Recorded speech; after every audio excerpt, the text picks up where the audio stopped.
சகரியாக்கு எழுதின தீர்க்கதரிசன புஸ்தகம் 9வது அதிகாரம் 11 மற்றும் 12வது வசனம். சகரியா 9வது அதிகாரம் 11 மற்றும் 12வது வசனங்கள். உனக்கு நான் செய்வது என்னவென்றால், தண்ணீர் இல்லாத குழியிலே அடைப்பட்டு இருக்கிற உன் உடையவர்களை நான் உன் உடன்படிக்கையின் இரத்தத்தினாலே விடுதலை பண்ணுவேன். நம்பிக்கையுடைய சிறைகளே, அரணுக்கு திரும்புங்கள், இரட்டிப்பான நன்மையை தருவேன். எப்போ தருவேன்னு சொல்கிறாரு? நாளைக்கு சொல்கிறாரா? நாளை மறுநாள் சொல்கிறாரா? இல்லை அடுத்த வாரம் சொல்கிறாரா? இல்லை அடுத்த மாதம் சொல்கிறாரா? இல்லை அடுத்த வருஷம் சொல்கிறாரா? நம் தேவனாகிய கர்த்தர் ஒரு காரியத்தை உங்கள் வாழ்க்கையில் செய்ய நினைத்தாரு அப்படின்னா, அந்த காரியத்தை அவர் என்ன சொல்கிறார் அப்படின்னா, அதை இன்னைக்கே நான் செய்வேன் என்று சொல்லுகிறார். அல்லேலூயா. நீங்கள் எப்படிப்பட்ட இடத்துல இருக்கிறீங்க அப்படின்னா, தண்ணீர் இல்லாத குழியிலே அடைப்பட்டிருக்கிற, எங்கே இருக்கீங்க? தண்ணீர் இல்லாத குழியிலே, தண்ணீர் இல்லாத குழியிலே ஒருத்தரை கொண்டு போய் போட்டார்கள்.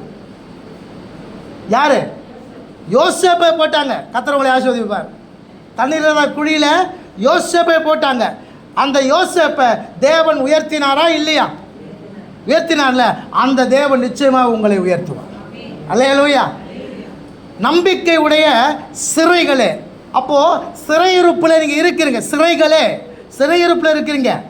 ஓகேங்களா? ஏற்கனவே உங்களுக்கு நான் சொல்லியிருக்கிறேன், சிறை 3 இருக்கிறது. ஒன்று பொதுவான சிறை, இன்னொன்று சிறை, இன்னொன்று எங்க? உட்காவலறை. எங்க?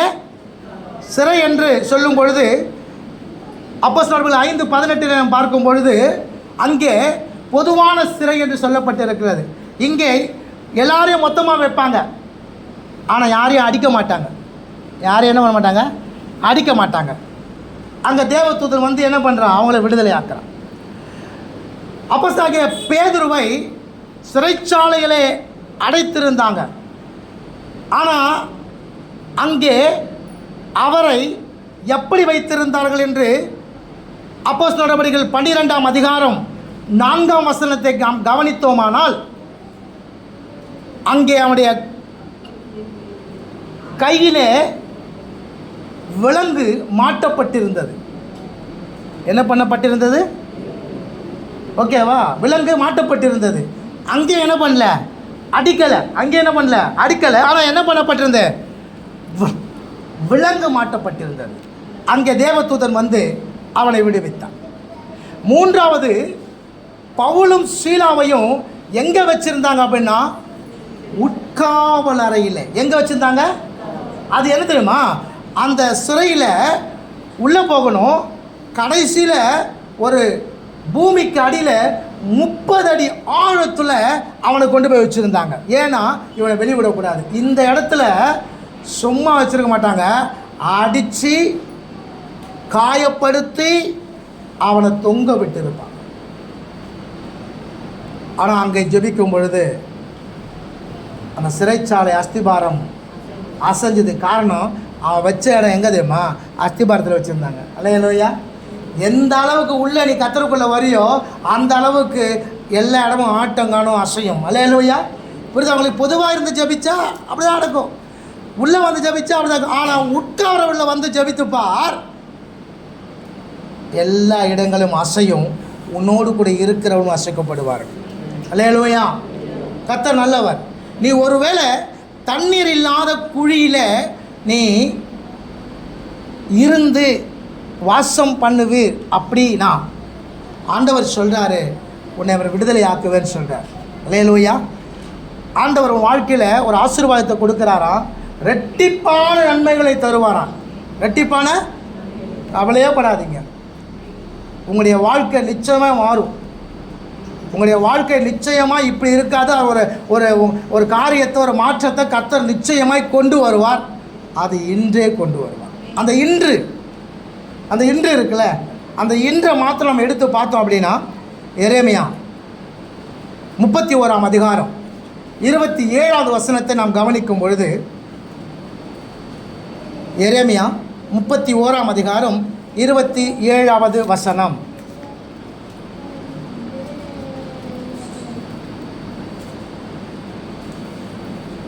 இதோ நாட்கள் வரும் என்று கர்த்தர் சொல்லுகிறார், அப்பொழுது இஸ்ரவேல் குடும்பத்தையும் யூதா குடும்பத்தையும் மனுஷ வித்தினாலும் மிருக வித்தினாலும் விதைப்பேன். இதோ நாட்கள் வரும் என்று கர்த்தர் சொல்லுகிறார். எதுக்கு அப்படின்னா, உங்களை பெருக பண்ணும்படியா. அல்லேலூயா. தண்ணீர் இல்லாத குழியில் அகப்பட்டு இருக்கீங்களா? கவலைப்படாதீங்க, இதோ நாட்கள் வரும். ஆண்டவர் சொல்கிறாரு, உங்களை பெருக பண்ணுவேன் என்று சொல்லி. அல்லேலூயா.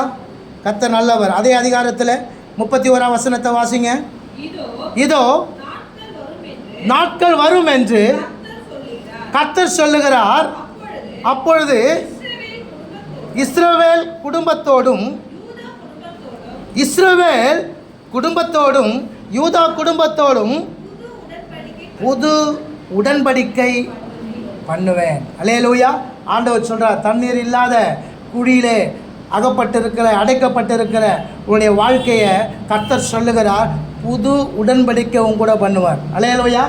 வேதமே உடன்படிக்கை அடிப்படையில் தான் இருக்குது. வேதமே எப்படி தான் இருக்குது? உடன்படிக்கை அடிப்படையில் தான் இருக்குது. அந்த உடன்படிக்கை நிமித்தமாகத்தான் இன்னைக்கு நீங்கள் நாளும் கர்த்தருக்குள்ளே கடந்து வந்திருக்கிறோம். அல்லேலூயா. நிச்சயம் ஒரு மாறுதல் உண்டு. ஆமென். 38ஆம் வசனத்தை வாசிங்க. இதோ நாட்கள் வரும் என்று கர்த்தர் சொல்லுகிறார், அப்பொழுது இந்த நகரம் அனேனியாலின்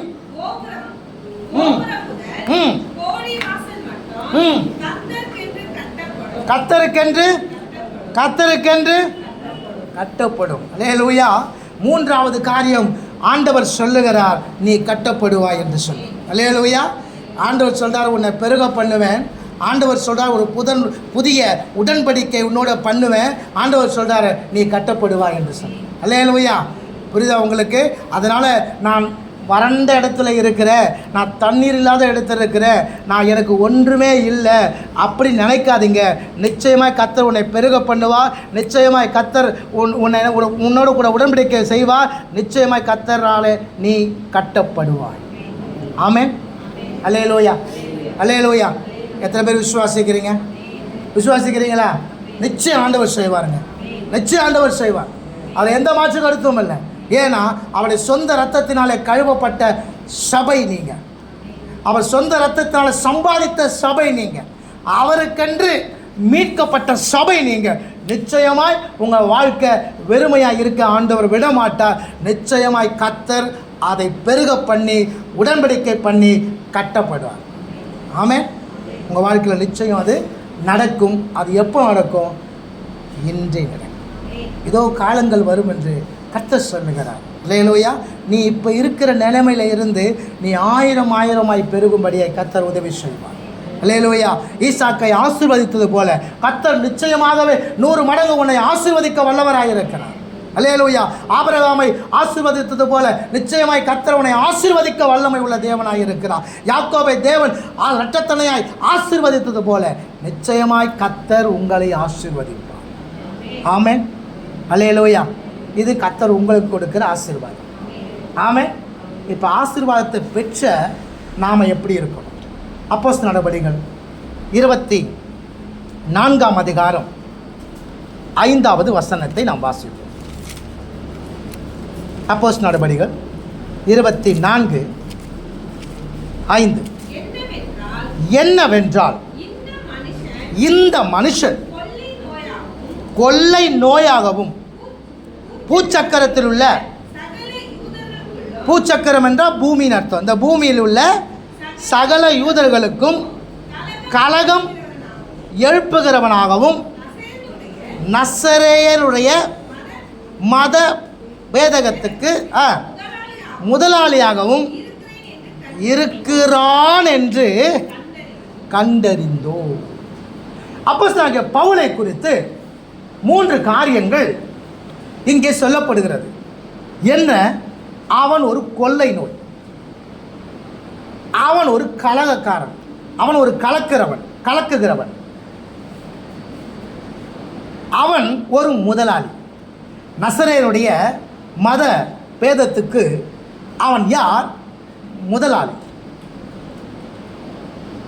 அவனை குறித்து ஒரு சாட்சி சொல்லப்படுகிறது. அவன் யார் இப்படிப்பட்டவன் என்று சொல்லி, இவன் இப்படிப்பட்டவன் என்று யார் அவனை சொல்லுகிறான்? முதலாம் வசனத்தை வாசிங்க. 5 நாளைக்கு பின்பு பிரதான ஆசாரியன் ஆகிய அனனியா மூப்பர்களோடும் தெர்த்துல்லு என்னும் ஒரு நியாய சாதுரியனோடும் கூட போனான். அவர்கள் பவுலுக்கு விரோதமாய் தேசாதிபதியினிடத்தில் பிராது பண்ணினார்கள். என்ன பண்ணாங்க? இப்போ அப்போஸ்தலனாகிய பவுலுக்கு விரோதமா ஒரு பிராது பண்ண, ஒரு வஞ்சகம் செய்து அவனை மாட்டி கொடுக்கும்படியாய் ஒருத்தனை கூப்பிட்டு வராங்க.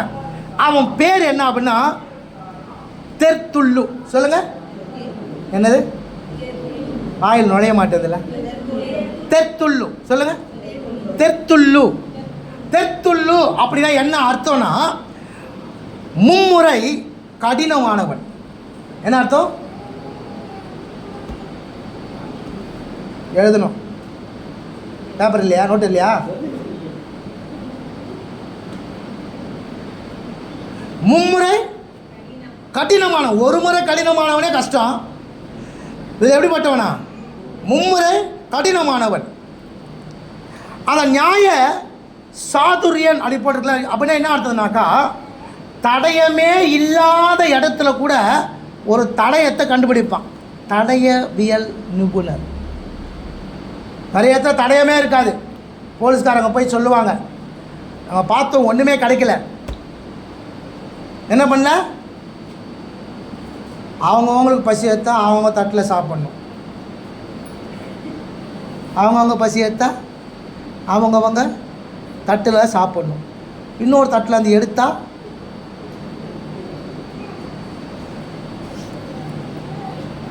அல்லேலூயா, கர்த்தர் நல்லவர். வரேன் உனக்கு. அப்போது அவன் சொல்லுவாங்க, நாங்கள் எதுவும் பார்த்தோம் ஆனால் இன்னும் கிடைக்கல அப்படின்னா இந்த தடயவியல் நிபுணரை கூப்பிடுவாங்க. நீங்கள் கவனிச்சிருப்பீங்க, இல்லை கேட்டிருப்பீங்க, இல்லை பார்த்துருப்பீங்க. 3வது கண்டிப்பாக நான் சொல்கிற 3வது உங்களுக்கு கண்டிப்பாக தெரியும். ஒரு முடியை வச்சு என்ன பண்ணுவாங்க? அந்த கொலையோ கொள்ளையோ கண்டுபிடிப்பாங்க இல்லையா?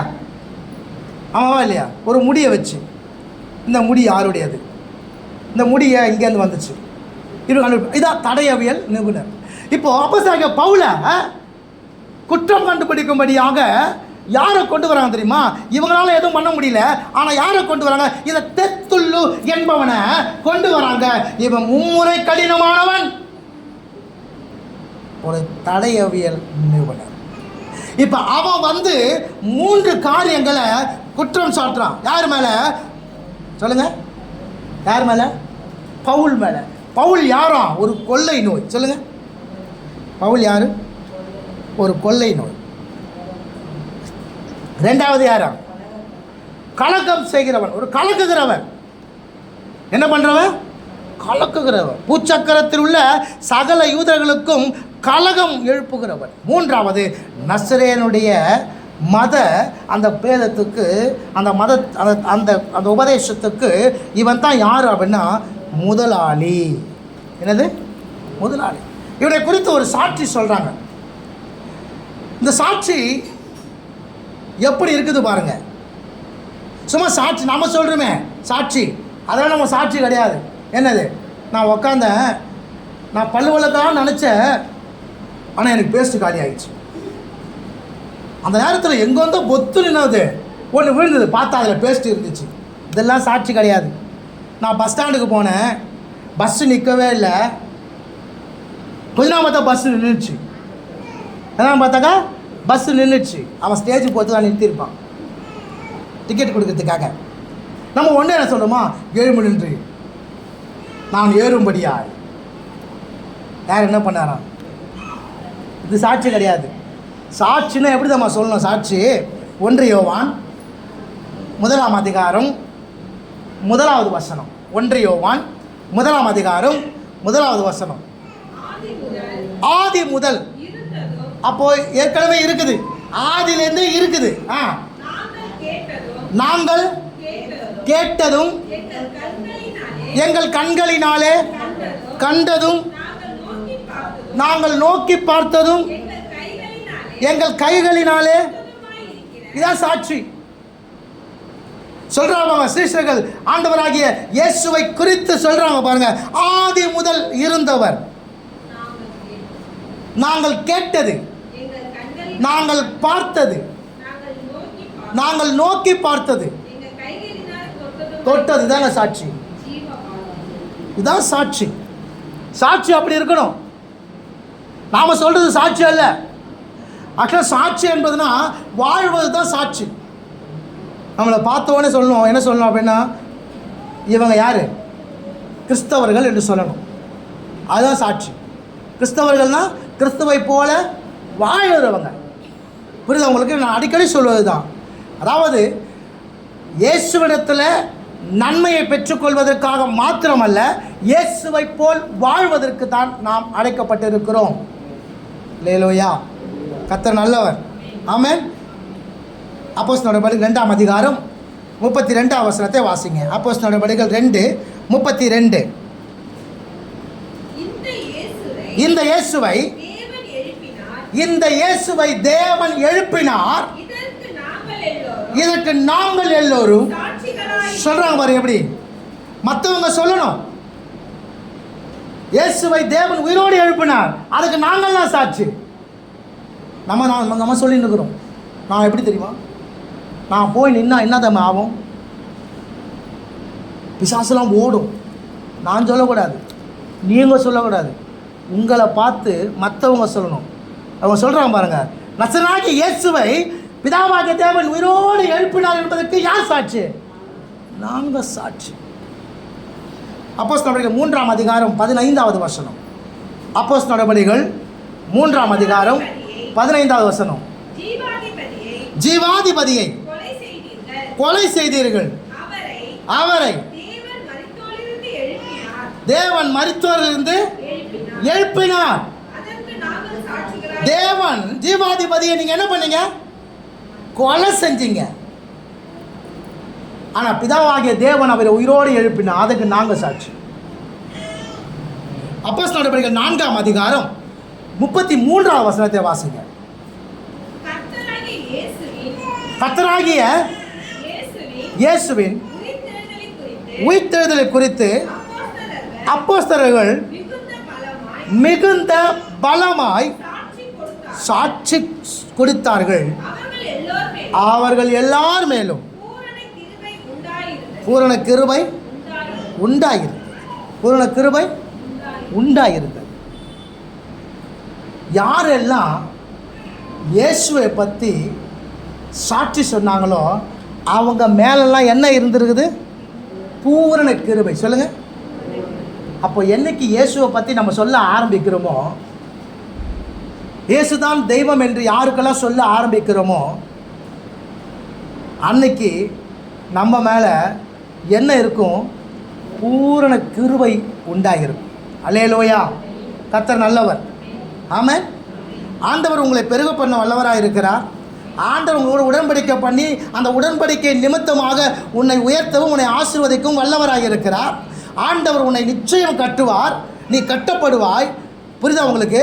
ஆனால் பெற்றுக்கொள்ளுகிற நீ, பெற்றுக்கொள்ளும்படியாக வந்து இருக்கிற நீ என்ன செய்ய தெரியுமா? இயேசுவை பற்றி எல்லாரும் சொல்லணும். ஆமென். அப்போஸ்தலர் நடபடிகள் 1ஆம் அதிகாரம் 8வது வசனத்தை நாம் வாசிக்கும் பொழுது, பரிசுத்த ஆவி உங்களிடத்தில் வரும்பொழுது நீங்கள் பலன் அடைந்து எருசலேமிலும் யூதேயா முழுவதிலும் சமாரியாவிலும் பூமியின் கடைசி பரியந்தமும் எனக்கு என்னங்க. அப்போ அந்த ஆவியானவர் உங்களுக்கு கொடுக்கப்படுவது எதற்கு? நீங்கள் பெருக பண்ணுறீங்க, உங்களை பெருக பண்ணுவார், உங்களுக்கு கூட புது உடன்படிக்கை பண்ணுறாரு, உங்களை கட்டுகிறாரு, உங்களுக்காக செய்கிறாரு. ஆனால் ஒரு காரியத்தை, அதை விட மேன்மையான காரியத்தை உங்களுக்கு ஒன்று தராது. அது என்னன்னா கர்த்தருடைய ஆவியானவர். கர்த்தருடைய ஆவியானவர். அந்த கர்த்தருடைய ஆவியானவரை எதற்கு உங்களுக்கு கொடுக்கிறாருன்னா, நீங்கள் எல்லாரும் எப்படி இருக்கணும் அப்படின்னா, நீங்கள் சாட்சியாக இருக்கும்படியாய். அல்லேலூயா, ஆமென், கர்த்தருக்கு ஸ்தோத்திரம். இந்த ஆவியானவரை பெற்ற நாம என்ன செய்யணும்? அந்த ஆவியானவரை பெற்றிருக்கிற நீங்கள் எப்படி இருப்பீங்க? வாசிங்க, ஏசாயாக்கு எழுதின தீர்க்க தரிசன புஸ்தகம் 61ஆம் அதிகாரம் 1வது வசனம். ஏசாயா 61:1.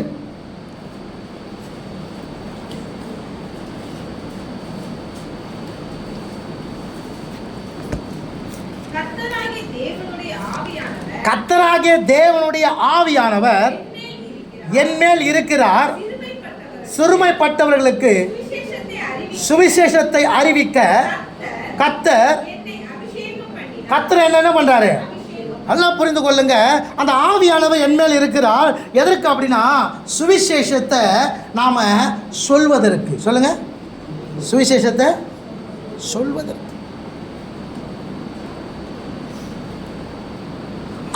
அந்த ஆவியானவர் உண்மையில் இருக்கிறாரு, உண்மையில் இறங்கி இருக்கிறாரு.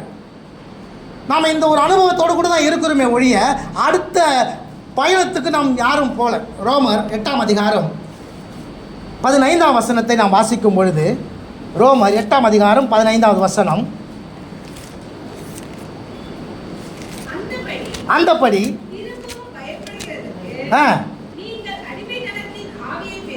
நீங்கள் அடிமைத்தனத்தின் ஆவியை பெறாமல் அப்பா பிதாவே என்று கூப்பிட பண்ணுகிற புத்திர சுவிகாரத்தின் ஆவியை பண்ணுங்க. கர்த்தருடைய ஆவியானவரை நீங்கள் பெற்றிருக்கீங்க. அந்த ஆவியை உண்மையில் இருக்கிறார். அது எதற்காகனா, உன்னை அவருடைய பிள்ளையாய் மாற்றுவதற்கு. அடுத்த அனுபவம் வருது பாருங்க. பெற்றுக்கொள்வதற்கு மாத்திரமல்ல, அவரிடத்தில் நன்மையை பெற்றுக்கொள்வதற்கு மாத்திரமல்ல, அவருக்காக நாம் எழும்புறதுக்காக நாம் அவரிடத்திலிருந்து அவருடைய ஆவியை நாம் பெற்றிருக்கிறோம். அல்லேலூயா. நீ ஆவியை பெற்றாதான் நீ யார் அப்படின்னா, நீ அவருடைய பிள்ளையாகவே மாறுகிற. அவருடைய பிள்ளையாக 14ஆம் வசனத்தை வாசிங்க, ரோமர்லேயே 8:10. மேலும் எவர்கள் தேவனுடைய ஆவியினாலே நடத்தப்படுகிறார்களோ அவர்கள் தேவனுடைய, பாருங்க, அவருடைய மகனாக மாறுறாங்க பாருங்க, அவருடைய மகனாக மாறுறாரு பாருங்க. அந்த அபிஷேகம், அந்த அபிஷேகத்தில் நடத்தப்படும் பொழுது, அந்த அபிஷேகத்தில் நாம் இருக்கும் பொழுது, அந்த அபிஷேகத்தில் நாம் நிரப்பப்படும் பொழுது நாம் யாராய் மாறுகிறோம்னா அவருடைய பிள்ளையாய் மாறுகிறோம். அல்லேலூயா, அல்லேலூயா. கர்த்தர் நல்லவர், ஆமென். அப்போது அந்த அபிஷேகம் எதற்கு அப்படின்னா, நாம் அவருடைய பிள்ளையாய் மாறுவதற்கு. சொல்லுங்கள், அந்த அபிஷேகம் எதற்கு? நாம் அவருடைய பிள்ளையாக மாறுவதற்கு. அவருடைய பிள்ளையா மாறிட்டோன்னா, அப்பா உங்களுக்கு செய்த நன்மைகளை உங்கள் அப்பாவை பற்றி நீங்கள் வெளியே சொல்லுவீங்களா, சொல்ல மாட்டீங்களா? சொல்லுங்கள். இப்போ உங்கள் அப்பா ஒரு புது பேனா வாங்கி கொடுக்குறாரு, சாமுக்கு ஒரு புது பேனா வாங்கி கொடுக்குறீங்க. இப்போ சாம என்ன பண்ணுவான்? கிளாஸில் போயிட்டு எங்கள் அப்பா வாங்கி கொடுத்தாரு சொல்லுவான்னு சொல்ல மாட்டாங்க, சொல்லுவான்ல. அப்போது அதை கேட்குற அந்த பிள்ளைங்க என்ன பண்ணுவாங்க? அந்த பேனா உனக்கும் வேணும் அப்படின்னு கேட்பாலும் கேட்க மாட்டாங்களா? அப்போ இன்றைக்கி சொல்லாததுனால தான் இன்றைக்கி யாரும் கேட்கலை. புரியுதா உங்களுக்கு? உனக்கு நீ பெற்றிருக்கிற அபிஷேகம் எதற்கு தெரியுமா? நீ அவர் பிள்ளையாக மாறுவதற்கு. எதுக்கு அவர் பிள்ளையாக மாறினா? அவரை பற்றி சொல்லணும், அவரை பற்றி சொல்லணும். அப்போ அந்த அபிஷேகத்தில் நீ நடத்தப்படணும். அந்த அபிஷேகம் உங்களை எங்கே நடத்தணும்? அவர் பிள்ளையை நடத்தும். அவர் பிள்ளையை நடத்தும் போது நீ அவரை பற்றி சொல்லுவ. ஆமென். அல்லேலூயா. 2வது வாசிங்கள். ரோமர் 5ஆம் அதிகாரம் 5வது வசனம்.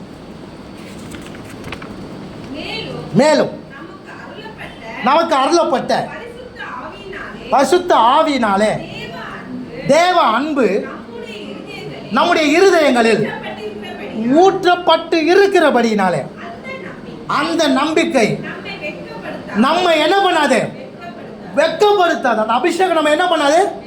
வெட்கப்படுத்தாது. ரோமர் 2ஆம் அதிகாரம் 24ஆம் வசனத்தை வாசிங்க. ரோமர் 2ஆம் அதிகாரம் 24ஆம் எழுதியிருக்கிறபடி தேவனுடைய நாமம் புறஜாதிகளுக்குள்ளே உங்கள் மூலமாய் தூஷிக்க நீங்கள் அபிஷேகத்தினாலே நிரப்பப்பட்டு நடத்தப்பட்டு அவருடைய பிள்ளையா நீங்கள் மாறினீங்க அப்படின்னா அந்த அபிஷேகம் உங்களை வெட்கப்படுத்தாது. மற்றவர்களுக்கு முன்பாக நீங்கள் கர்த்தரையும் வெட்கப்படுத்த விட மாட்டீங்க. அல்லேலூயா. கர்த்தர் நல்லவர். புரியுதா? அந்த அபிஷேகம் என்ன பண்ணும்? உங்களை வெட்கப்படுத்தாது. எந்த இடத்துலையும் உங்களை வெட்கப்படுத்தாது. அதே நேரத்தில் எல்லா இடத்துலையும் கர்த்தருடைய நாமத்தை நீங்கள் வெட்கப்படுத்தாமல் இருப்பீங்க. உங்கள் நிமித்த புரஜாக்கள் மத்தியில் என்ன பண்ண? கர்த்தருடைய நாமம் தூஷிக்கப்படுகிறது, எழுதப்பட்டிருக்கிறது. ஆனால் நம்ம மூலமாக கர்த்தருடைய நாமம் ஒரு நாளும் ஒரு காலம் புரஜாதிகள் மத்தியில் என்ன படக்கூடாது? தூஷிக்கப்படக்கூடாது. யார் தூஷிக்கப்படாமல் நடப்பா அப்படின்னா கர்த்தருடைய ஆவியினாலே நிரப்பப்படுகிறவனும் நடத்தப்படுகிறவனும். ஆமென். அல்லேலூயா. 3வது வாசிங்க. யோவான் 20ஆம் அதிகாரம் 22 மற்றும் 23வது வசனங்கள். யோவான் 20ஆம் அதிகாரம் 22 மற்றும் 23. அவர்கள் மேல் ஊதி பரிசுத்த ஆவியை பெற்றுக்கொள்ளுங்கள். எவருடைய பாவங்களை மன்னிக்கிறீர்களோ அவைகள் அவர்களுக்கு மன்னிக்கப்படும். எவர்களுடைய பாவங்களை மன்னியாதிருக்கிறீர்களோ அவைகள் அவர்களுக்கு மன்னிக்கப்படாதிருக்கும். 2வது காரியம், எதுக்கு அந்த அபிஷேகம் கொடுக்கப்படுகிறது அப்படின்னா, எதுக்காக அபிஷேகத்தை நடத்தப்படுறீங்க அப்படின்னா, மற்றவர்கள் நீங்கள் மன்னிக்கணும். மற்றவர்கள் என்ன பண்ணும்? மன்னிக்கணும். சில பேரை மன்னிப்போம், சில பேரை மன்னிக்க மாட்டோம். சில பேரை மன்னித்தாலும் அவங்க எதிர்க்க வந்தால் டே நீ எனக்கு அப்படி பண்ணலை ஞாபகம் இருக்குதுல்ல, முழுசாக என்ன பண்ணுறது கிடையாது, மன்னிக்கிறது கிடையாது. முழுசாக என்ன பண்ணுறது கிடையாது, மன்னிக்கிறது கிடையாது. ஒரு கத்தோலிக்க ஒரு சபையில் ஒரு நாள் இரவு ஜெபம் நடந்து கொண்டு இருக்கிறது. என்னது? எதுக்காக தெரியுமா? மழை வேண்டி. எதற்காக? மழை வேண்டி. எங்கே ஜெபம் பண்ணுறாங்க? சபையில் ஜெபம் பண்ணிட்டுருக்காங்க. எல்லாரும் ஜெபம் பண்ணிட்டுருக்குறாங்க. ரொம்ப நேரமாக ஜெபம் பண்ணுறாங்க. எந்த ஒரு பதிலும் இல்லை. அப்போது ஆவியானவர் அங்கே ஊழியக்காரனுக்கு ஒரு காரியத்தை சொல்லுகிறார். என்ன அப்படின்னா, ஒருவருக்கு ஒருவர் மன்னிக்க சொல்கிறார். ஒருவருக்கு ஒருவர் சபையில் ஒருவருக்கு என்னது மன்னிக்க சொல்கிறார். இப்போது கொஞ்ச நேரம் டைம் கொடுக்குறார் ஊழியக்காரர். உங்களுக்குள்ளே யாராவது கசப்புகள் ஏதாவது உண்டாயிருக்குமானால் ஒருவருக்கு ஒருவர் என்ன பண்ணுங்க, மன்னிங்க. எழுந்து போய் என்னது எழுந்து போய் என்ன பண்ணுங்க, மன்னிங்க அப்படின்னு சொல்லும் பொழுது கொஞ்ச நேரம் அவகாசம் கொடுக்கப்படுகிறது. இந்த கொஞ்ச நேரம் அவகாசம் கொடுக்கும்போது ஒருத்தர் போய் என்ன பண்ணுறாங்க அப்படின்னா கன்வர்ஸ் ஆகுறாங்க. என்ன பண்ணுறாங்க? அறிக்கையிட்டு என்ன பண்ணுறாங்க, மன்னிப்பு கேட்குறாங்க. மன்னிப்பு கேட்டு அடுத்த 5வது நிமிஷம் மழை வருது. அல்லேலூயா. இது ஒரு சாட்சியாக எழுதுனாங்க புக்கில். நல்லா கவனித்து கொள்ளுங்க. நம்ம அபிஷேகம் பெற்றது எதுக்கு தெரியுமா? அடுத்த சபிக்கிறது கிடையாது. ஏய் என் மேலே இருக்கிற அபிஷேகம் எப்படிப்பட்டது தெரியுமா அப்படின்னு சொல்கிறதுக்கு இல்லை. உனக்கு இருக்கிற அபிஷேகம் மற்றவர்களை மன்னிப்பதற்கு. ஆமென். மத்தேயு சுவிசேஷம் 5ஆம் அதிகாரம் 44வது வசனத்தை வாசியுங்கள். மத்தேயு 5:44. நான் உங்களுக்கு சொல்லுகிறேன், உங்கள் சத்துருக்களை சிநேகியுங்கள், உங்களை சபிக்கிறவர்களை ஆசீர்வதியுங்கள், உங்களை பகைக்கிறவர்களுக்கு நன்மை செய்யுங்கள், உங்களை நிந்திக்கிறவர்களுக்காகவும் உங்களை துன்பப்படுத்துகிறவர்களுக்காகவும் ஜெபம் பண்ணுங்கள். என்ன பண்ணுங்க? அப்படி ஜெபம் பண்ணினா அடுத்த வசனம் 45, இப்படி செய்வதனால் நீங்கள் பரலோகத்தில் இருக்கிற உங்கள் பிதாவுக்கு என்னவா இருப்பீங்க? என்னவா இருப்பீங்க? பிள்ளையா இருப்பீங்க. அல்லேலூயா. அதுதான் முதலாவது சொன்னேன். நீ ஆவியில் நிரப்பப்படணும், ஆவி நடத்தப்படணும். எதுக்கு தமிழ்? அவருடைய பிள்ளையா மாற. அவருடைய பிள்ளையா மாறிட்டா நீ கண்டிப்பாக அவரை பற்றி என்ன பண்ணுவ? நீ சொல்லுவ. நீ அமைதியாக இருக்க மாட்ட. அந்த அபிஷேகம் உன்னை வெட்கப்படுத்தாது. மற்றவர்களுக்கு முன்னாடியும் கிறிஸ்துவின் நாமம் தூஷிக்கப்படும்படியாக நடந்து கொள்ளவும் மாட்டேன். இந்த மூன்றாவது காரியம் என்ன சொல்ற? மற்றவர்களை நீ மன்னிப்ப. மற்றவர்கள் என்ன பண்ணுவ? மன்னிப்ப. நாலாவது காரியம் வாசிங்க. அப்போஸ்தலர் நடவடிக்கைகள் 1:8. அப்போஸ்தலர் நடவடிக்கைகள் 1ஆம் அதிகாரம் 8வது வசனம்.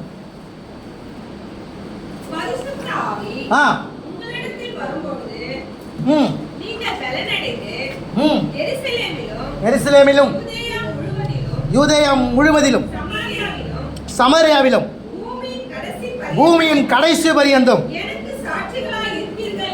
எனக்கு அந்த வசனத்தை திரும்ப கிருபை பெருகும்படியே வாசிங்க. பரிசுத்த ஆவி உங்களிடத்தில் வரும்போது, இங்க ஒரு பொதுவா ஒரு மொழியாக்கம் செய்யப்பட்டு இருக்கிறது. ஆனால் மூல மொழியில பார்க்கும்பொழுது பலன் அல்ல, தேவ பலன்.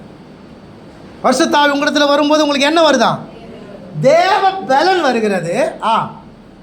அந்த தேவ பலனை பெற்றுக்கொண்ட நீங்க முதல்ல நீ இருக்கிற இடத்துல,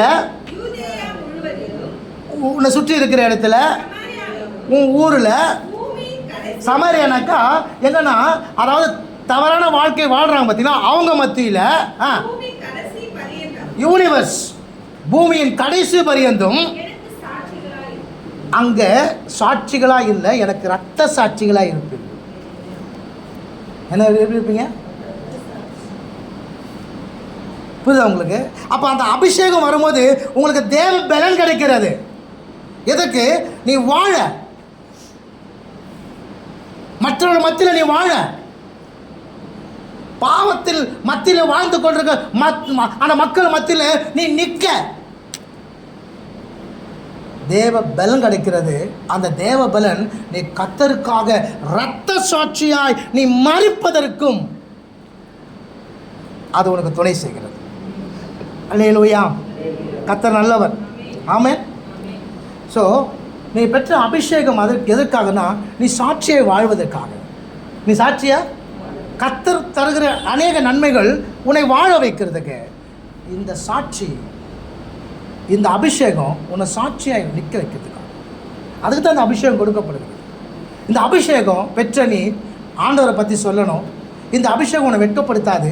இந்த அபிஷேகம் பெற்ற நீ மற்றவங்களை மன்னிக்கணும். இந்த அபிஷேகம் பெற்ற நீங்கள் கர்த்தருக்காக இரத்த சாட்சியாய் நிற்கணும். ஆமென். பழைய ஏற்பாட்டு காலத்தில் உயிரற்றவைகள் தான் சாட்சியாக சொல்லப்பட்டிருக்கிறது, நிற்க வைக்கப்பட்டிருக்கிறது. பழைய ஏற்பாட்டு காலத்தில் வாசிங்க. ஆதியாகமம் புஸ்தகம் 31ஆம் அதிகாரம் 52வது வசனம். 31:52.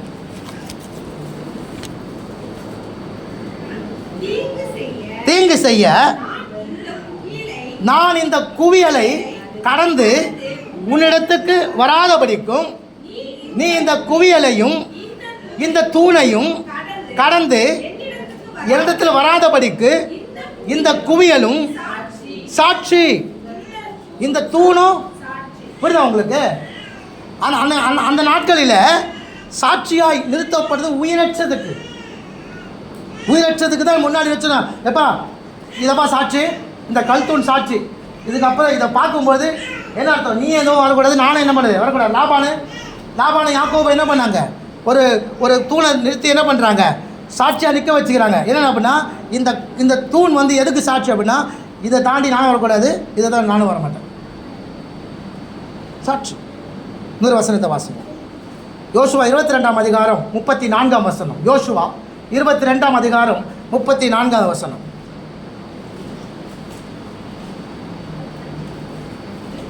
22:34.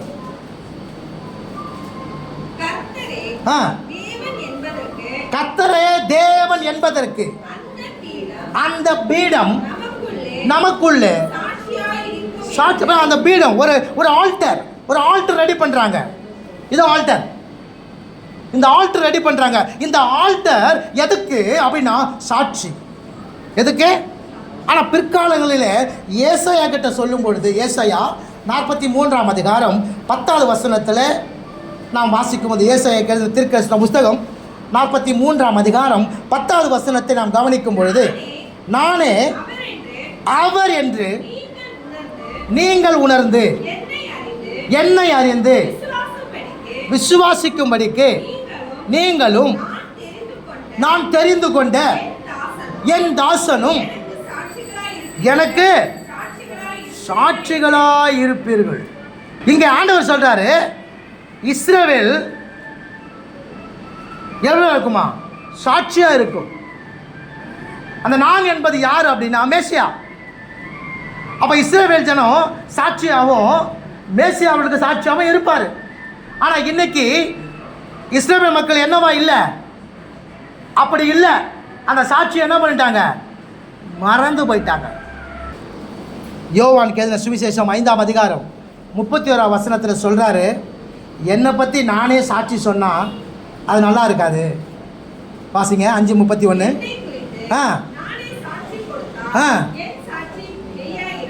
என் சாட்சி மெய்யாயிராது. அப்போ அவரை குறித்து சாட்சி யார் சொல்கிறேன்னா, அவரை அனுப்பினவர் அவரை குறித்து சாட்சி சொல்கிறார். அல்லேலூயா. புரியுதா உங்களுக்கு? வெளிப்படுத்துகிற விஷயத்தில் சொல்லப்படுகிறது 1:5 அவருடைய சாட்சி உண்மை உள்ள சாட்சியா. அவருடைய சாட்சி எப்படிப்பட்ட சாட்சி? அப்படிப்பட்ட சாட்சி தாங்க இருக்கணும். உங்களை குறித்து நீங்களே சாட்சி சொல்லக்கூடாது, உங்களை குறித்து மற்றவர்கள் சொல்லணும். அல்லேலூயா. ஆமென். இப்போ மறுபடியும் இப்போ அப்போஸ்தலர் நடவடிக்கைகள் 24ஆம் அதிகாரம் 5ஆம் வசனத்துக்கு நேராக நாம் திருப்பப்படுவோம். அதுக்கு தான் இவ்வளோ நேரம் பேசிக்கொண்டு இருக்கிறேன். 24:5 வாசிங்க. என்னவென்றால் இந்த மனுஷன் கொள்ளை நோயாகவும் பூச்சக்கரத்தில் உள்ள சகல யூதர்களுக்கு கலகம் எழுப்புவர்களாகவும் மத போதகத்துக்கு முதலாளியாகவும். இப்போ இவரை குறித்து 3 காரியம் சொல்லப்படுகிறது. பவுல் யார்? ஒரு கொள்ளை நோய். பவுல் யார்? ஒரு கலக்குகிறவன். பவுல் யார்? இவன் நசரேயுடைய மத போதகத்துக்கு முதலாளி. ஆமென். அல்லேலூயா. இந்த மாதிரி உங்களையும் என்னையும் பார்த்து சொல்லணும். என்ன? நாம் யார்? ஒரு கொள்ளை நோயின்னு சொன்னோம். கொள்ளை நோய்னா என்னது? பாதை. கொள்ளை நோய் என்னது? பாதை. கொரோனா வந்துச்சா? வந்தபோது எல்லாம் என்ன பண்ணாங்க? இறந்தாங்களா இறங்கலையா? அது ஒரு கொள்ளை நோய்.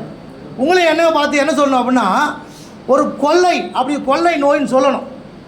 என்ன பாஸ்டர், என்னை பார்த்து நீ ஆசீர்வதிக்கப்பட்டவன் என்று சொல்லணும். என்னை பார்த்து நீ உயர்த்தப்பட்டவன் என்று சொல்லணும். என்னை பார்த்து நீ மலை மேல் இருக்கிற பட்டணம் என்று சொல்லணும். என்னை பார்த்து இந்த உலகத்துக்கு நீ ஒளி என்று சொல்லணும். என்னை பார்த்து பூமிக்கு உப்பாய் இருக்கிறவன் சொல்லணும். பூமிக்கு. ஆனால் என்னை பார்த்து கொள்ளை நோய் சொல்கிறீங்களே, பவுலை பார்த்து சொல்லியிருக்கிறாங்க. இவன் யார்? ஒரு கொள்ளை நோய். இந்த கொள்ளை நோய் என்று மொத்தம் 49 முறை சொல்லப்பட்டிருக்கிறது. அதில் பழைய ஏற்பாட்டில் 47 முறையும் புதிய ஏற்பாட்டில் 2 முறையும் சொல்லப்பட்டிருக்கிறது. 49 முறை எழுதப்பட்டிருக்கிறது. இந்த கொள்ளை நோய் எதற்கு தெரியுமா? தேவன் அனுப்புவது ஜனங்கள் தன்னிடம் கொண்டு வரதா தேவன் இந்த கொள்ளை நோயை அனுப்புகிறார். கொள்ளை நோய் எதுக்கு அனுப்புகிறாரு? ஜனங்க தன்னிடத்தில் திரும்பி வரணும். அதுக்கு தான் தேவன் கொள்ளை நோயை அனுப்புகிறார். வாசிங்க 2 சாமுவேல் புஸ்தகம் 24ஆம் அதிகாரம் 15ஆம் வசனத்திலிருந்து 17ஆம் வசனம் முடிய 2 சாமுவேல் புஸ்தகம் 24ஆம் அதிகாரம் 15-17 வசனங்கள் முடிய. அப்பொழுது கர்த்தர் இஸ்ரவேலிலே அன்று காலமே தொடங்கி குறித்த காலம் வரைக்கும் கொள்ளை நோயை வரப்பண்ணினார். அதனால் தான் முதல் பெயர்செபா மட்டும் உள்ள ஜனங்களில் 70,000 பேர் செத்து போனாங்க. தேவதூதன் எருசலேமை அழிக்க தன் கையை அதன் மேல் நீட்டின போது கர்த்தர் அந்த தீங்குக்கு மனஸ்தாபப்பட்டு ஜனங்களை சங்கரிக்கிற நோக்கி, போதும், இப்பொழுது உன் கையை நிறுத்து என்றார். அந்த வேளை கர்த்தருடைய தூதன் போரடிக்கிற களத்திற்கு நேரே இருந்தான். ஜனத்தை உபாதிக்கிற தாவீது கண்டபோது அவன் கர்த்தரை நோக்கி, இதோ நான் தான் பாவம் செஞ்சேன், நான் தான் அக்கிரமம் பண்ணினேன், இந்த ஆடுகள் என்ன செய்தது? எனக்கும் என் தகப்பன் வீட்டுக்கும் விரோதமாய் இருப்பதாக என்று என்ன பண்ணா? விண்ணப்பம் பண்ணினான். அதாவது என்ன அப்படின்னா, தாவீது தன்னிடம் இருக்கிற இராணுவத்தினுடைய தொகையை அவன் என்ன தொடங்கினான். அவன் வாலிபனாய் இருந்தபோது, நன்றாக இருந்தபோது அவன் சொன்னான். சங்கீத புஸ்தகம் 27 சங்கீதம் 27 வாசிங்க. சில ரதங்களை குறித்தும் சில குதிரைகளை குறித்தும் சில ரதங்களை குறித்தும் சில குதிரைகளை குறித்தும் மேன்மை பாராட்டுகிறார்கள். நாங்களோ எங்கள் தேவனாகிய கர்த்தருடைய சேனைகளின் கர்த்தராகிய தேவனாகிய கர்த்தருடைய நாமத்தை குறித்து என்ன பண்றாங்களா? சில ரதங்களை குறித்தும் சில குதிரை வீரர்கள் குறித்தும் மேன்மை பாராட்டுகிறார்கள். நாங்கள் ஜெயித்ததுக்கு காரணம் என்ன? இந்த படைதான், இந்த குதிரை வீரர் தான், இந்த குதிரை தான். இந்த குதிரை வேகமாக ஓடுச்சு. இந்த குதிரை என்ன பண்ணுது? சண்டை செய்கிறது நல்ல வேகமாக ஓடும். இந்த குதிரை என்ன பண்ணுது? குதிரை வீரர் என்ன பண்ணாங்க? அது மேலே உட்கார்ந்து என்ன பண்ணாங்க? ஓடி போய் ஈட்டியில் குத்தி என்ன பண்ணாங்க? ஜெயத்தை கொண்டு வந்தாங்க. அப்படி சொல்லி ஈட்டியை குறித்தும் குதிரையை குறித்தும் குதிரை வீரரை குறித்தும் என்ன பண்ணுறாங்க? மேன்மை பாராட்டுறாங்க. ஆனால் நாங்கள் அப்படி கிடையாது. இந்த குதிரையாலும் கிடையாது, இந்த குதிரை வீரராலும் கிடையாது, இந்த ஈட்டினாலும் கிடையாது. எங்களுக்கு ஜெயத்தை கொடுக்கிற தேவனாகிய கர்த்தர். ஆமென். அப்படி சொன்னவர் இப்போ என்ன பண்ணுறாரு தெரியுமா? சேனையை என்ன சொல்கிறாரு? சேனை என்ன பண்ணுறாரு? என்ன சொல்கிறாரு? இப்போ அந்த சேனையை என்ன சொல்லும் பொழுது அங்கே இருக்கிற ஒருத்தர் கர்த்தர் எழுப்புறாரு. அவர் சொல்கிறாரு, எதுக்கு இப்படி நீங்கள் பண்ணுறீங்க? 3ஆம் வசனத்தை வாசிங்க. 24:3 2 சாமுவேல் 24:3.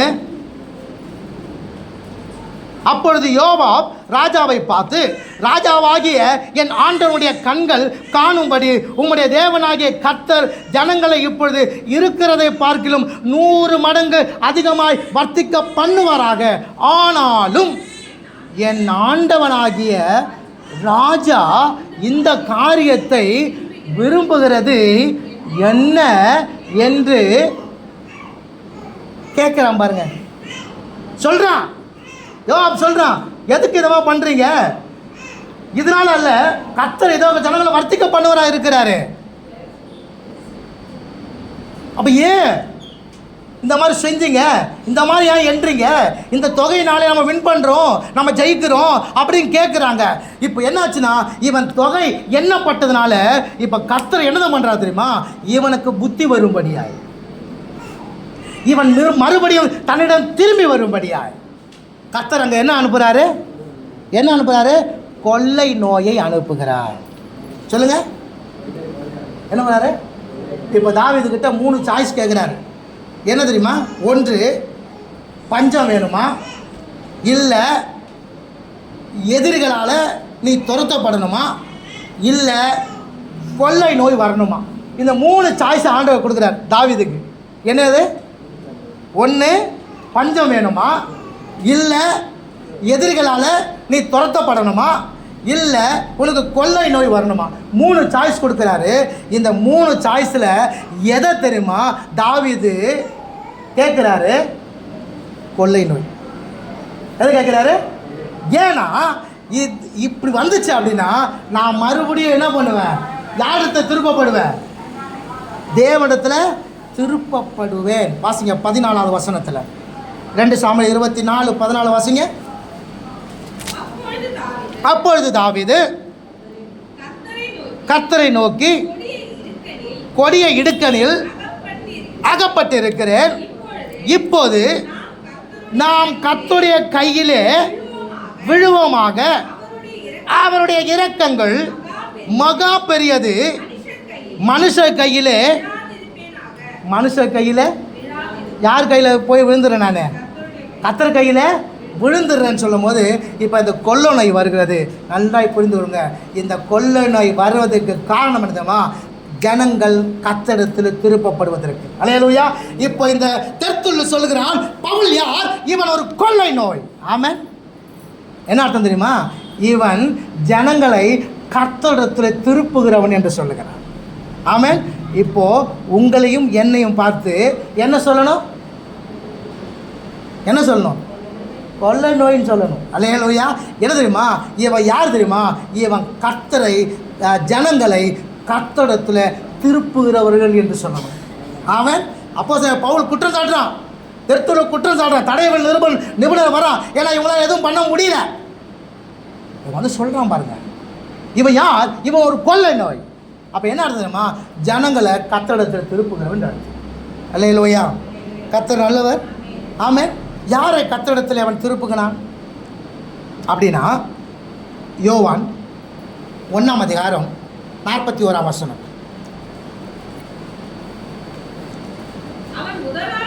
அவன் முதலாவதாக தன் சகோதரனாகிய சீமோனை கண்டு, யோவான் 1ஆம் அதிகாரம் 41ஆவது வசனம். மேசியாவை கண்டோம் என்று சொல்லி, மேசியா என்பதற்கு கிறிஸ்து என்று.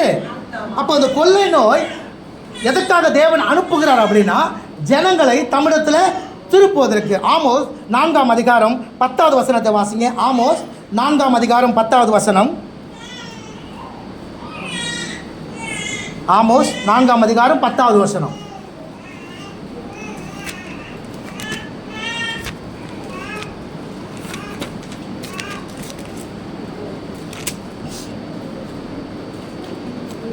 எகிப்திலே உண்டானதற்கு ஒத்த கொள்ளை நோயை உங்களுக்கு அனுப்பினேன்.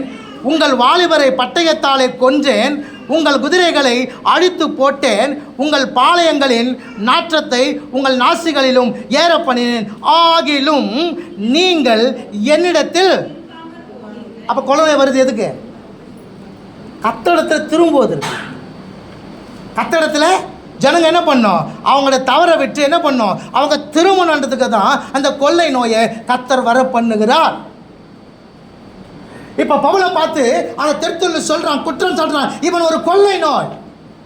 இப்போ கொள்ளை நோய்னா என்ன அர்த்தம் அப்படின்னா நல்லா புரிந்து கொள்ளுங்க. இவன் ஜனங்களை கர்த்தரிடமா என்ன பண்ணுறவன்? திருப்புகிறவன். யாரை திருப்ப வேண்டும்? முதலாவது இந்த அந்திரேயா எங்கே ஆரம்பிக்கிறான்? தன் வீட்டில் இருக்கிறவர்களுக்கு கர்த்தரை கொடுத்து காண்பிக்கிறான். தன் சகோதரனுக்கு என்ன பண்ணுறான்? கர்த்தரை கொடுத்து என்ன பண்ணுறான்? காண்பிக்கிறான். அப்போ முதலாவது நாம் யாருக்கு நாம் ஜனங்களிடத்தில் கர்த்தரை திருப்பணும் அப்படின்னா, நம்முடைய வீட்டில் இருக்கிறவங்களுக்கு. கொள்ளை நோய் என்பது தீயாய் பரவும். கொள்ளை நோய் என்பது தீயாய் பரவும். அப்படி கரெக்டாக பரவும். அப்படிப்பட்டவங்க நீ நானும் இருக்கணுமா? கர்த்தர் விரும்புகிறான். அப்போ தெர்த்துல்லு சொல்கிறான், பவுல் யார்? இவன் கொள்ளை நோய், இவன் தீயாய் பரவுகிறவன். தீயாய் ஜனங்களை கர்த்தரிடத்துக்கு திருப்புகிறவன். நீ நானும் அப்படி இருக்கணும். அல்லேலூயா. இன்றைக்கி நம்ம குடும்பத்தில் உள்ளவர்களுக்கு எத்தனை பேர் இன்னும் கர்த்தரை அறியாதவங்க இருக்கிறாங்களே? இன்னும் நம்ம குடும்பத்தில் எத்தனை பேர் கிறிஸ்துவை அறியாதவங்க இருக்கிறாங்களே? அவங்களுக்காக நாம் என்ன பண்ணுறோம்? ஒரு முறையாவது போய் கர்த்தரை பற்றி சொல்லியிருக்கிறோமா? சொல்லுங்கள், சொல்லியிருக்கிறோமா? இல்லை அவனுக்காக பாரப்பட்டு இருக்கோமா? கர்த்தரை பற்றி நம்ம சொல்லாமல் இருந்தால் எப்படி அவங்க அறிய முடியும்? எப்படி அவன் தெரிந்து கொள்ள முடியும்? இப்போ அந்திரேயா முதலாவது தன் சகோதரனிடத்தில் அவன் போய் சொல்லுகிறான். முதலாவது அவன் எங்கே ஆரம்பிக்கிறான் தெரியுமா? தன் வீட்டில் ஆரம்பிக்கிறான். ரெண்டாவது யோவான் 12ஆம் அதிகாரம் 20-22 வாசிங்க. யோவான் 12ஆம் அதிகாரம் 20-22 வாசனங்கள்.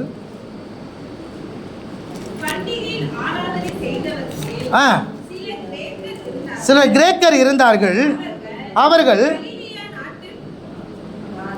வாசிங்க.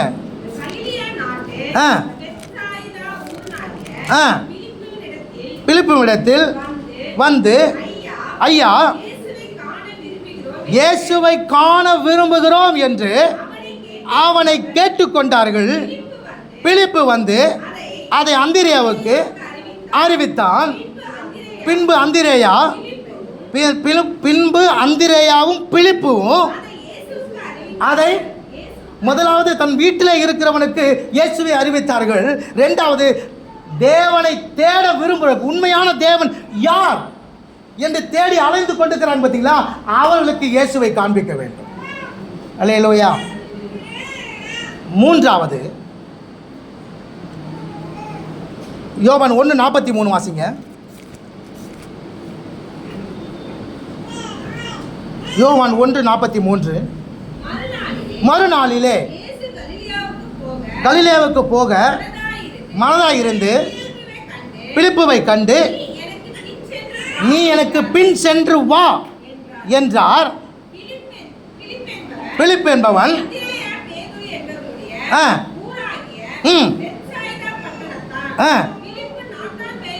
பிலிப்பு நாத்தான் வேலை கண்டு நியாயப்பிரமாணத்தில் மோசேயும் தீர்க்கதரிசிகளும் எழுதியிருக்கிறவரை கண்டோம்.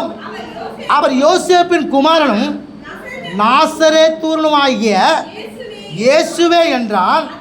அதற்கு நாத்தான்வேல், நாசரேத்திலிருந்து யாதொரு நன்மை உண்டாக கூடுமோ என்றான். அதற்கு பிலிப்பு வந்து, சேர்த்து வாசிங்க. அதுக்கு பிலிப்பு வந்து பார். மூன்றாவது, யாருக்கெல்லாம் சந்தேகம் இருக்குதோ அவங்களாம் இயேசுகிட்ட போட்டு. முதலாவது உன் வீட்டிலே ஆரம்பி. ரெண்டாவது, யாரெல்லாம் மெய்யான தேவன் யார் என்று தேடிக்கொண்டிருக்கிறாங்க பார்த்தீங்களா, அவங்களுக்கு இயேசுகிட்ட கொண்டு வா. மூன்றாவது, யாருக்கெல்லாம் சந்தேகம் இருக்குது அவங்களும் யார்கிட்ட கொண்டு வா? இயேசுகிட்ட கொண்டு வா. நாலாவது, யோவான் 8ஆம் அதிகாரம் 3ஆம் வசனத்தை வாசிங்க. யோவான் 8ஆம் அதிகாரம் 3. அப்பொழுது விபச்சாரத்திலே கண்டுபிடிக்கப்பட்ட ஒரு ஸ்திரீயை வேத பாரகரும் பரிசேயரும் அவரிடத்தில் என்ன பண்ணாங்களாம்? கொண்டு வருகிறாங்க பாருங்களேன். அப்போ நாலாவது காரியம் யாரை கொண்டு வரணும்? பாவத்தில் இருக்கிறவர்கள், பாவத்தில் ஜீவிக்கிறவர்களை இயேசுவிடத்தில் கொண்டு வரணும். இதை கொண்டு வந்தவன் யார் தெரியுமா? அவிசுவாசி. யார்? பரிசேயனும் வேத பாடம். இயேசு விசுவாசிக்காதவன். அவன் யாரை கொண்டு வரான்? இயேசுவிடத்தில் கொண்டு வரான் பாருங்க, பாவத்தில் இருக்கிறவர்களை. ஐந்தாவது யோவான் 11ஆம் அதிகாரம் 28ஆம் வசனம். இவைகளை சொன்ன பின்பு அவள் போய் தன் சகோதரி ஆகிய மரியாளை ரகசியமாய் அழைத்து, போதகர் வந்திருக்கிறார், உன்னை அழைக்கிறார். உன்னை அழைக்கிறார். லாசர் இறந்து போயிட்டாரு. அக்கா தங்கச்சி 2 பேரும் அழுதுட்டு இருக்கிறாங்க. இப்போ இயேசு வந்திருக்கிறான்னு சொல்ல ஒன்றுமே மார்த்தாள் ஓடி போகிறான். மார்த்தாள் என்ன பண்ணுறா? ஓடி போகிறான். அப்போது ஐந்தாவது காரியம், யாரை இயேசுவிடத்தில் கொண்டு வரணும் அப்படின்னா, துக்கத்தில் இருக்கிறவங்களை. சொல்லுங்கள், யாரை கொண்டு வரணும்? துக்கத்தில். இப்போ மார்த்தாள்கிட்ட இயேசு மரியாதை அழைத்துவான்னு சொல்லவே இல்லை. ஆனால் இவ போய் கூட்டின்னு வரா பாருங்க. ஏன்னா தங்கச்சி என்னவா இருக்கிறா? நம்ம மார்த்தாள் சொல்கிறோம், அவர் உதவாக்கார, அவள் வந்து அடுப்பாங்கட்டிலே இருக்கிறவோ, அவள் தேவையில்லாத பாரப்படுறவோ, இதை தான் சொல்கிறோம். ஆனால் பாருங்கள், அவள் யாரை கொண்டு வந்தா? துக்கத்தில் இருக்க தன் சகோதரி இயேசுவிடத்தில் கொண்டு வராங்க. அவள் வந்த பிறகு ஆறுதல் வந்ததா வரலையா? வந்ததுங்க. நீங்கள் நான் ஒரு கொள்ளை நோயாக இருக்கணும், தீவிரமாக இயேசுவுக்காக பரவுகிறவளாக இருக்கணும். தன் சொந்த குடும்பத்தில் இயேசுவை அறிவிக்கணும். தன் சொந்த குடும்பத்தில் இயேசுவை அறிவிக்கணும்.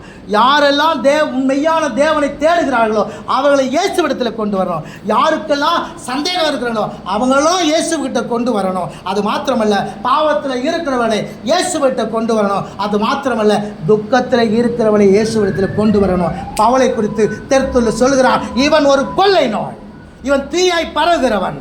ஆம், நீயும் நானும் தீயாய் பரவுகிறவனாக இருக்கணும் இயேசுவுக்காக. ஆமென், அல்லேலூயா. இரண்டாவது, அவனை குறித்து அவர் சொல்லுகிறார்கள் என்ன? இவன் யார்? கலகக்காரன். கலகக்காரனா என்ன பண்ணுவான்? இவன் வந்து சும்மா இருக்க மாட்டான். அந்த இடத்துல போனால் ஒரு கலக்கத்தை என்ன பண்ணுவான்? உண்டாக்குகிறவன். வாசியுங்கள் அப்போஸ்தலர் நடவடிக்கைகள் 17ஆம் அதிகாரம் 6வது வசனம். 17வது வசனம் 17வது அதிகாரம் 6வது வசனம். அவர்களை காணாமல்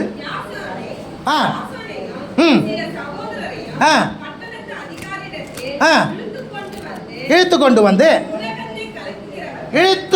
வந்து அவங்க சொல்றாங்க, உலகத்தை கலக்குகிறவர்கள் இங்கேயும். அதுதான் இவன் யார்? கலக்கக்காரன. இவன் கலக்கிறவன். இவன் எங்க இருக்கணும் அந்த இடம் என்ன ஆகணும்? கலக்கம் அடைந்துடும். அங்க சொல்றாங்க, இவர்கள் யார்? உலகத்தை கலக்குகிறவர்கள். இது நம்ம மொழியில் சொல்லப்பட்டிருக்கிறது. இதை நீங்கள் அப்படியே ஆங்கிலத்தை பார்த்தீங்க அப்படின்னா என்ன நம்ம சொல்லப்பட்டிருக்கோம்? தலைகீழாக திருப்புகிறவர்கள் அர்த்தம். தலைகீழாக திருப்புகள். அப்போனா நல்லா இருக்கிறது இல்லை. ஏற்கனவே உலகம் எப்படி இருக்குன்னா தலைகீழாக இருக்குது. ஏன்னா அறிய வேண்டியவரை அறியாமல் இருக்குது. இப்போது அவர்களை சரியாய் நிற்க வைக்கிறவர்கள் இவர்கள். அல்லேலூயா. புரியுதா? அழைத்து கொண்டு வருவது மாத்திரமல்ல, அவர்களை கர்த்தருக்குள்ளே நிலை நிற்க வைப்பவன் தான் மெய் கிறிஸ்தவன். அப்போ பவுலை பார்த்து சொல்கிறாங்க, இவன் யார்? இவன் கொள்ளை நோய். ரெண்டாவது, இவன் யார்? ஒரு கலகக்காரன். இவன் கலக்குகிறவன். என்ன அப்படின்னா, அல்லாஹ் புரிந்து கொள்ளுங்க, உலகத்தை கலக்குகிறவர்கள், தலை கீழாக இருக்கிறதை சரியாய் நிற்க வைக்கிறவங்க இவங்க தான். ஆமென். கர்த்தருக்காக எழுப்பி நிற்க வைக்கிறவர்கள் தான் இவர்கள். 1 கொரிந்தியர் 16ஆம் அதிகாரம் 13ஆம் வசனத்தை வாசிக்கும் பொழுது, 1 கொரிந்தியர் 16:13,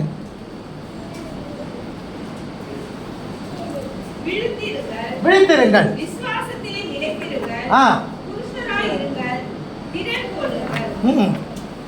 அப்ப விழித்திருங்கள், விசுவாசத்தை என்ன பண்ணுங்க?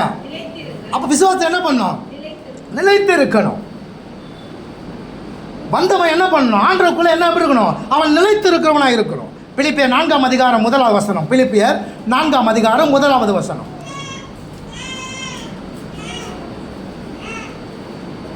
பிலிப்பியர் 4 1வது வசனம். ஆதலால் எனக்கு பிரியமும் வாஞ்சையுமான சகோதரரே, எனக்கு சந்தோஷமும் கிரீடமுமானவர்களே, பிரியமானவர்களே, இந்தபடியே கர்த்தருக்குள். பவுல் அழகாக கொஞ்சம் பாருங்களேன், சபையை எவ்வளோ அழகாக கொஞ்சம் பேசுகிறான் பாருங்களேன்.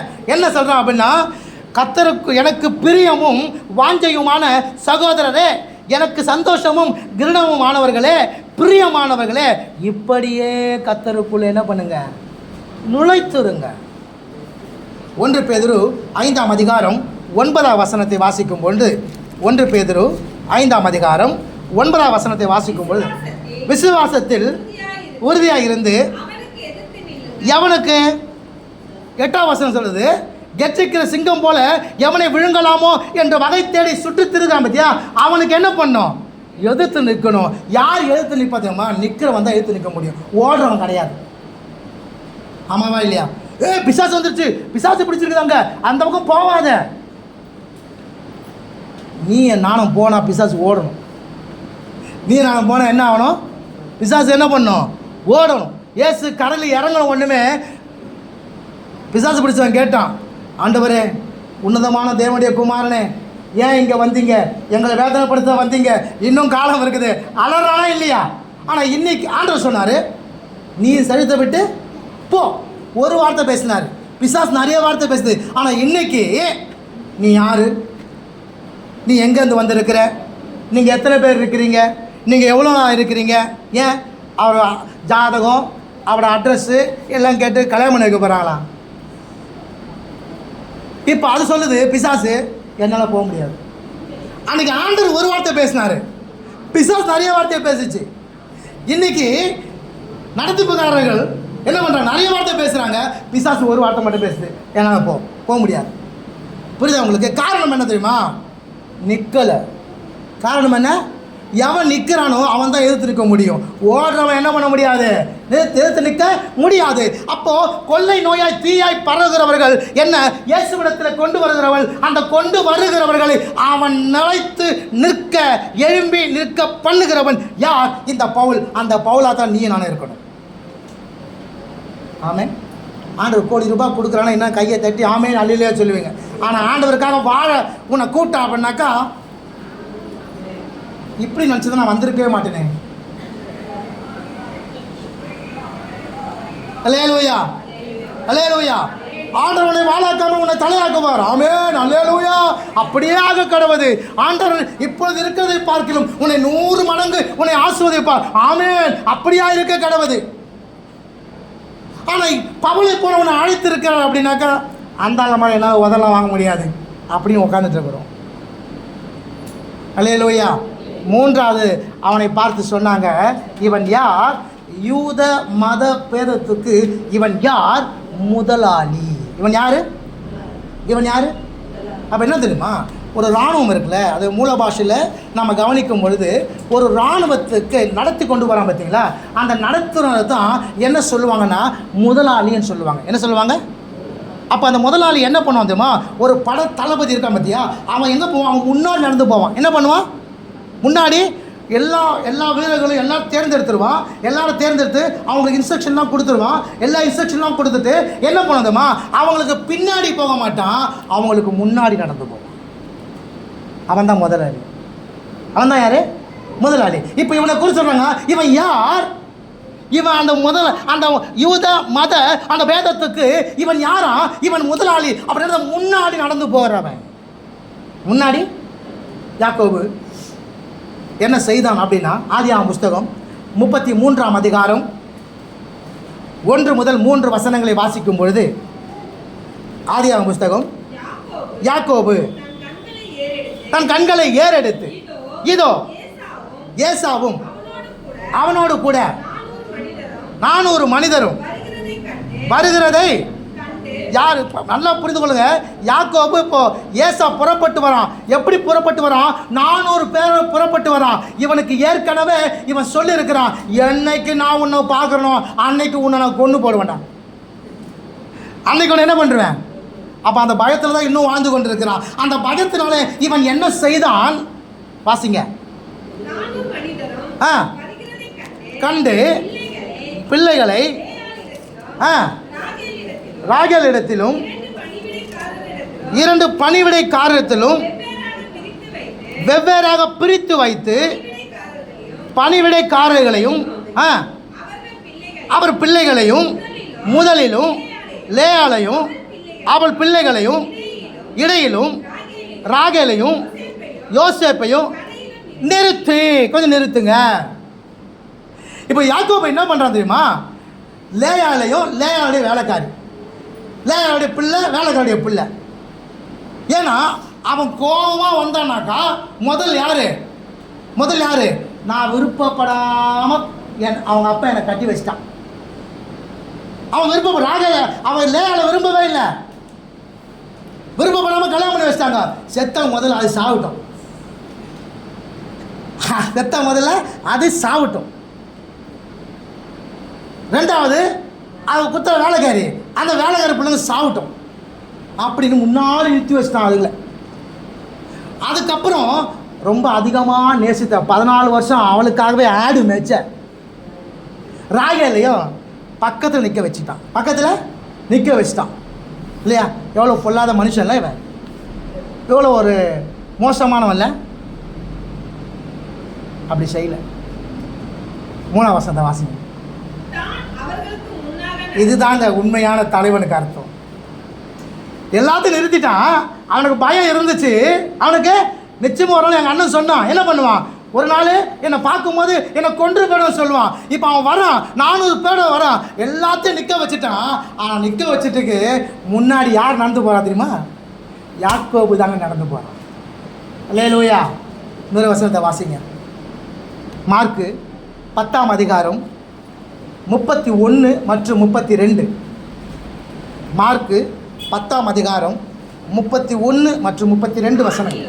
ஆகிலும் முந்தினோர் அநேகர் பிந்தினராயும்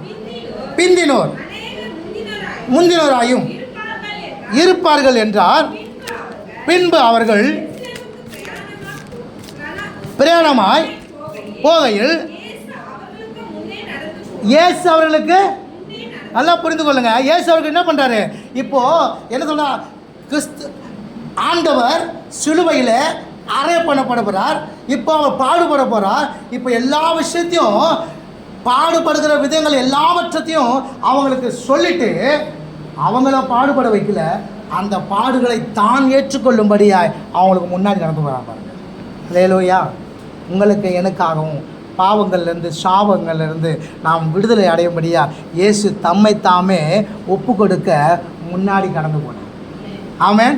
அவர் தான் முதலாளி. அல்லேலூயா. இப்போ அப்போஸ்தலனாகிய பவுலை குறித்து தெர்த்துல்லு சொல்கிறான், இவன் யார்? அவன் குற்றம் சாட்டுறான். இவன் கொள்ளை நோய், இவன் ஒரு கலகம், இவன் ஒரு மத அந்த நசனுடைய அந்த யூத மத போதகத்துக்கு இவன் யார்? முதலாளின்னு சொல்லி. அல்லேலூயா. ஆமாம், அவன் கொள்ள நோயாக இருந்தான், தீயாய் பரவனாக இருந்தான் கத்தருக்காக. அவன் கலகராக இருந்தான், உலகத்தை கலக்கிறவன் தான், ஜனங்களை கத்தருக்காக எழும்பி நிற்க வைப்பதாக. அவன் ஒரு முதலாளியாக இருந்தான். சபையை நடத்துவதற்கு முன்மாதிரியாக. அல்லேலூயா. நீ நானும் அப்படி தான் இருக்கணும். ஆமென். அப்போஸ்தலர் 24:5 படியா, நான் ஒரு கொள்ளை நோயாக இருக்கணும் இயேசுவுக்காக.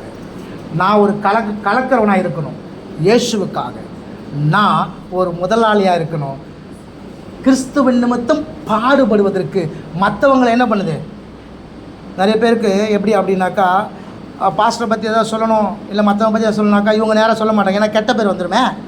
ஆனால் மற்றவங்கள தூண்டி விட்டுருவாங்க, நீ போய் சொல்லு, நீ தான் சூப்பராக பாஸ்டர்கிட்ட பேசுவேன், நீ தான் எழுது, நீ தான் நல்லா ஜெபிக்கிற, நீ தான் எல்லாம் பண்ணலாம், நீ தான் வந்தால் எல்லாம் அப்படி சொல்லி அவங்கள தூண்டி விட்டு இவங்க தனியாக எழுதுருவாங்க. அப்படி இருக்கக்கூடாது. கர்த்தருக்காக பாடுபடுவதற்கு நாம் முன்னாடி வரணும். ஆமென். அல்லேலூயா. சொல்லுங்கள். கர்த்தர் உங்களுக்கு இன்றைக்கே இரட்டிப்பான நன்மையை தருவார். ஆமென். உன்னை பெருக பண்ணுவார், உன்னை உடன்படிக்கை பண்ணுவார், நீ கட்டப்படுவாய். ஆமென். புரியுதா உங்களுக்கு? அது அவர் கொடுத்த வாக்கு தத்துவம். நிச்சயம் நடக்கும், நிச்சயம் நடக்கும். ஆனால் உன்னை அவர் அழைத்திருக்கார்ல, அது எதற்கு தெரியுமா? நீ அவருக்காக நிற்கணும்னு சொல்லு. ஆமென். சொல்லுங்கள். நிற்பீங்களா? இங்கே மாத்திரம்னா நிற்போமா, இல்லை வெளியே போய் நிற்பீங்களா? வெளியே போனால் எப்படி ஓடுற மட்டும் பாருங்கள். இப்போது அப்படி தானே? அல்லேலூயா. கர்த்தர் நல்லவர். பவுலை போல நிற்பதற்கு உங்களை என்னையும் கர்த்தர் அழைத்திருக்கிறார். ஒரு கொள்ளை நோயாக, ஒரு கலக்கிறவளாக, ஒரு முதலாளியாக நாம் நிற்போம்.